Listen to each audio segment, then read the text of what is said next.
আসসালামু আলাইকুম, সবাই কেমন আছেন? আশা করি সবাই ভালো আছেন, কিন্তু কিভাবে ভালো থাকেন সেটাই আমি বুঝতেছি না। আমি ভালো নাই, কেন ভালো নাই, কিভাবে ভালো থাকবো ভাই?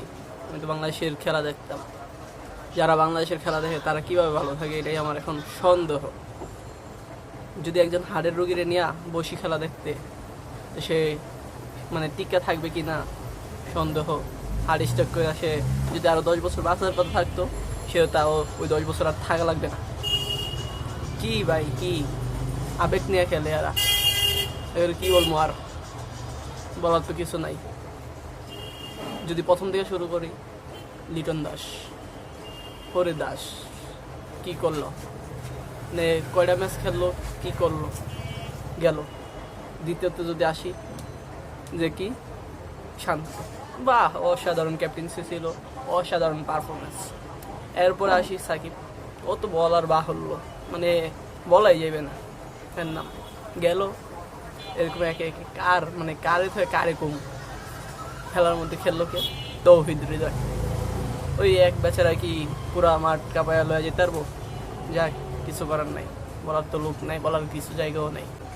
শুধু ভালো করার মধ্যে ওই তৌহিদ হৃদয় আর ওই মাহমুদুল্লাহ। এছাড়া আর কি, যে মাহমুদুল্লাহর ওয়ানডে বিশ্বকাপের থেকে বাদ দেওয়ার কথা, কত কিছু এনে দেখলাম। যাই হোক, কিছু বলার নাই। এখন কথাটা এই জায়গায় যে বলবেন না আপনারা অনেকেই, বাংলাদেশ তো প্রথম গ্রুপ পর্বতে ভালো করছে। আরে ভাই, গ্রুপ পর্বতে ভালো করার কারণটা কি? কারণটা জানেন? কারণটা হচ্ছে, সেটা ছিল মিরপুরের স্টেডিয়াম। এখন অনেকে বলবেন মিরপুরের স্টেডিয়াম কীভাবে? আর মিরপুরের স্টেডিয়াম না তো কি ভাই, যেই সিরিজের মধ্যে 100 রান, 120 রান, 130 রান প্যাকেট সব, তো ওইটা তো মিরপুর স্টেডিয়াম না। আমাকে মিরপুরে তো আমরা অস্ট্রেলিয়ার রাইন না হারাইছি না, তো এরকমই। তো ওই মিরপুরের স্টেডিয়াম মনে করি না, তারা ওই জায়গায় খেলছিল, তো এই কারণে দিচ্ছে।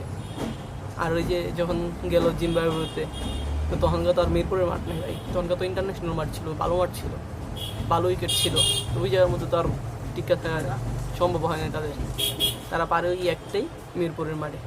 তো এখন সভাপতি মহোদয়কে বলবো যে উনি সব জায়গায় এরকম মিরপুরের মাঠ বানায় নেয়, কষ্ট করে একটা করে, বা বিসিবি আইসিসির কাছে আবেদন করব একটা মিরপুরের মাঠের মতন মাঠ করে দিতে, নাহলে তো হবে না ভাই। যাই হোক, কিছু করার নাই, বেশি কিছু বলবো না। যা বলার আপনারাই বলেন, কমেন্ট বক্স তো আপনাদের জন্যই। তো ভাই, মনে হয় না যে আর খেলা দেখা হবে। কেমনে খেলা দেখবো, আর কি লাগে খেলা দেখবো? যা দেখাইছে এটি দেখা খেলা দেখার মতন মন মানসিকতা নাই কিছু।